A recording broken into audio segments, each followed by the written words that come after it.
Hey folks, Brian here. Today I wanted to give a quick update on ponzi2, the stock chart viewer written in Go. It's a pet project of mine that I've been working on for some time, and thanks to your support, I got this cool t-shirt from a supporter, and I also got a license to use the IntelliJ Golang editor, which I've been enjoying quite a bit compared to Visual Studio Code. So in this update, I just wanted to show you some changes I made to the sidebar, some coding conventions and ideas that I applied to it, and finally, maybe I can get some of your suggestions on how to improve this UI. So here you can see I have the sidebar now, and what I added is you can drag and drop and change the order of these stock symbols in the sidebar.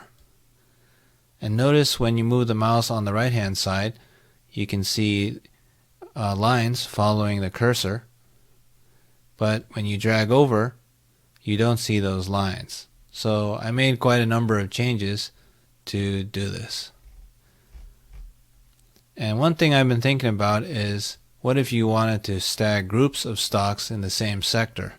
For instance, maybe you've got some gold stocks, commodities like silver and gold, and the dollar, and you wanted to put them together in the same stack. How might you do that? That seems easy enough to create stacks, but if you click on the stack, what should it show on the right hand side? So for user engagement, please let me know in the comments, in addition to starring the GitHub repo.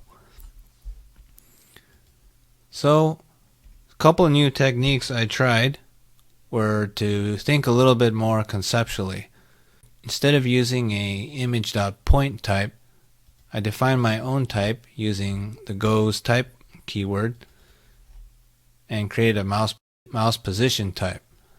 So here I tried to think more conceptually in terms of types and not just use image.point because it had two fields X and Y. And furthermore, I started using the pointer as also another hint. If there is a pointer, it means it's optional.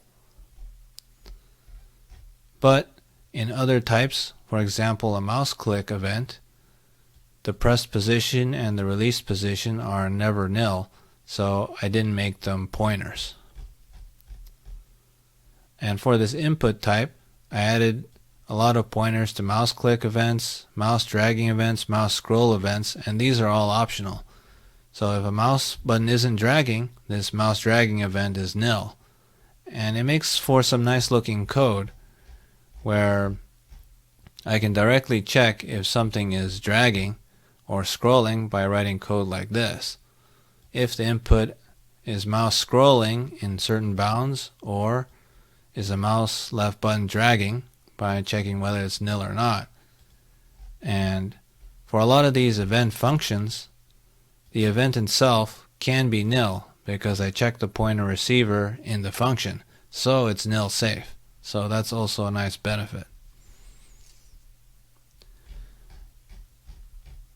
And finally, to do that trick where the lines disappeared when I'm dragging over it, but show up when you are over it, I added a function called clear mouse input, which clears the mouse events and makes these nillable parameters nil, so that other code handling the mouse events think the mouse event is handled, think there's no mouse event at all, and doesn't show the lines.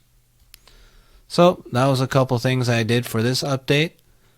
I'll let you know on the next update what I change. I'm planning to kind of improve this legend here that shows when shows what values you're looking at. It's kind of hard to read at the top, but that was contributed from someone else from the community, so thanks to them. And well, thanks for watching. Start the GitHub repository and check out the description below. Thanks for watching. Bye.